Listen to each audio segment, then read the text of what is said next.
Setelah video Bima Yudo yang diunggah 7 April kemarin viral di platform TikTok, Lampung yang jadi sasaran kritik dalam konten ini rupanya bikin banyak pihak tersinggung, termasuk kepala daerah provinsinya, Arinal Junaidi.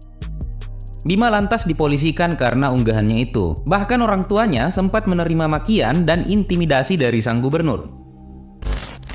Ini jelas bikin publik geram, karena selain apa yang dibicarakan oleh Bima mewakili keresahan kolektif orang-orang Lampung, pejabat yang merasa tersindir oleh konten ini dianggap bereaksi terlalu keras. Makanya meski sudah dapat dukungan dari banyak orang, Bima sempat menjelaskan rencananya di akun Aubimax Reborn untuk mengajukan protection visa di negara tempatnya berkuliah, Australia. Sedangkan Arinal Junaidi, pejabat daerah yang keberatan dengan konten Bima, malah berakhir jadi bulan-bulanan karena bukan hanya sikapnya yang dinilai anti kritik oleh beberapa pihak seperti Ketum PKB Muhaimin Iskandar. Dia juga sempat bikin heboh setelah viral lantaran membantah kalau dirinya pernah memaki ataupun mengintimidasi orang tua Bima, serta terkesan membela pejabat daerahnya yang ketahuan suka pamer kemewahan di media sosial. Arinal Junaidi sendiri memang sempat bikin himbauan kepada para bawahannya setelah berita ini viral, agar tidak terlalu sering flexing di media sosial. Namun itu rupanya jadi bumerang karena warganet yang tinggal di daerah Lampung tahu betul kalau gubernurnya ini punya gaya hidup yang berkebalikan dari nasihatnya sendiri.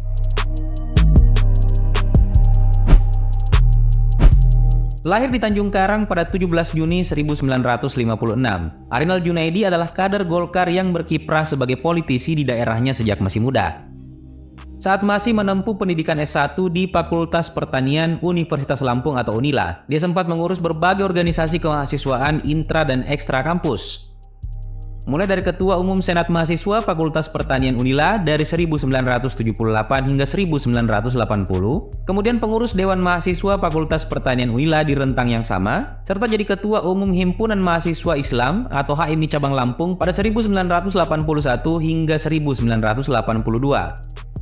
Arinal Junaidi juga sempat jadi Wakil Ketua HIPMI Lampung dari 1982 hingga 1984, lalu Komisaris Gapensi Lampung 1983 sampai 1985, juga 2 periode sebagai Wakil Ketua KNP Lampung 1985-1988 dan 1988 sampai 1991. Setelah lulus kuliah, Arinal memang sudah berkarir sebagai aparatur sipil negara. Makanya dia sempat ikut beberapa pelatihan prajabatan seperti Sekolah Pimpinan Administrasi Tingkat Lanjutan pada 1993, Diklat Staf dan Pimpinan Administrasi Tingkat Pertama 1996, juga Diklat Staf dan Pimpinan Administrasi Tingkat Menengah pada 2002. Namun meski sudah terikat sebagai abdi negara, dia masih memegang jabatan struktural di beberapa organisasi. Misalnya Sekretaris Umum Persatuan Insinyur Indonesia Lampung yang lagi-lagi dia pegang selama 2 periode, 1992-1995, serta 1995 hingga 2015. Lalu di saat bersamaan, dia juga jadi Ketua DPD Golkar Provinsi Lampung antara 2017 hingga sekarang, juga jadi suami untuk pasangannya Riana Sari sekaligus ayah untuk 3 anak, Rizana Inisa Arinal, Isfansa Mahsani Arinal, dan Lakeisha Aila Inisa Arinal.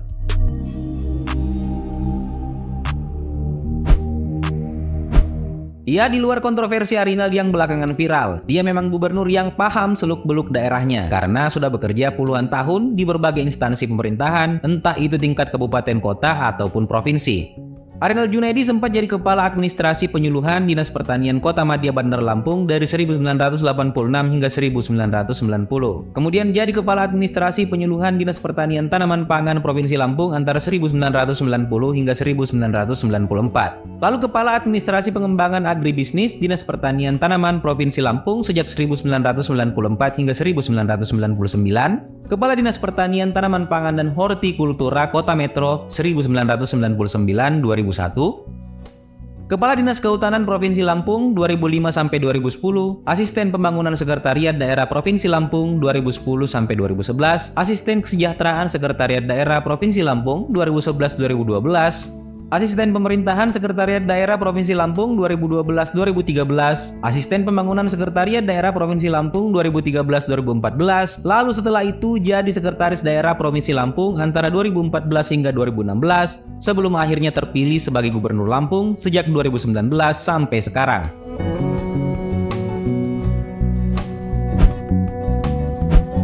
Memang selalu ada hal yang bisa dikritik dari cara pemerintahan bekerja. Cuma tidak bisa disangkal juga, Arinal Junaidi selama menjabat jadi gubernur, setidaknya punya beberapa pencapaian yang bisa dibicarakan. Sebelum terpilih pada 2017 misalnya, dia diberi gelar adat Sultan Dalom Pemuka Marga oleh para kerabatnya. Kemudian pada 2021, menurut siaran pers yang dirilis oleh Pemprov setempat, Lampung sebenarnya sudah mulai mengalami kemajuan secara ekonomi, setidaknya menurut beberapa indikator statistik yang diklaim oleh gubernur satu ini. Lalu tidak berhenti sampai di situ. 2022 lalu, Lampung juga menerima penghargaan Anugerah Perkebunan Indonesia dari Kementerian Pertanian. Serta masih di tahun yang sama, Arinal juga dapat penghargaan dari Museum Rekor Indonesia atau MURI sebagai pemrakarsa sajian rajungan terbanyak. Oke, yang satu ini memang agak absurd sih. Sayangnya terlepas dari urusan pengalaman ataupun pencapaian, untuk jabatan sekelas gubernur, jumlah kekayaan Arinal Junaidi memang lumayan menarik perhatian, apalagi buat para warganet yang mayoritas kelas menengah. Sejak mulai menjabat 2019 lalu, dia terakhir memasukkan LHKPN pada 22 Maret 2022, di mana total hartanya yang tercatat adalah Rp22.600.072.572.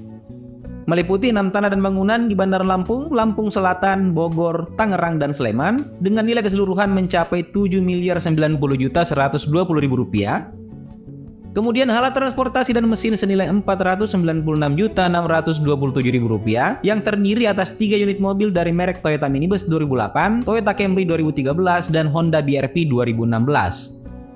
Lalu di luar semua aset barusan masih ada harta bergerak lain senilai Rp320.186.200, kas dan setara kas sebesar Rp14.711.660.708, serta hutang sebesar Rp14.891.336. Lantas setelah jadi sorotan selama beberapa minggu belakangan, bagaimana kabar gubernur satu ini sekarang?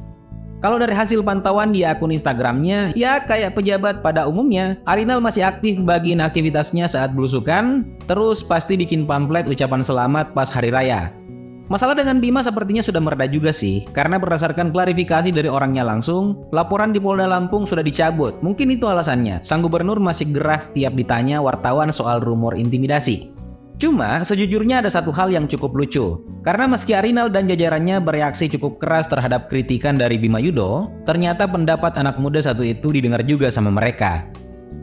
Walaupun masih sebatas perbaikan infrastruktur. Mungkin karena cuma indikator itu yang perubahannya bisa langsung kelihatan. Bukan masalah sih, setidaknya ada dampak lah. Efek Bima kalau kita minjem istilah media arus utama. Tapi ini tetap tidak bisa jadi ukuran untuk mengharap pemerintah. Soalnya seperti yang sudah-sudah, perubahan baru diusahakan setelah isunya viral. Bukan murni karena suara Bima sebagai warga dianggap relevan.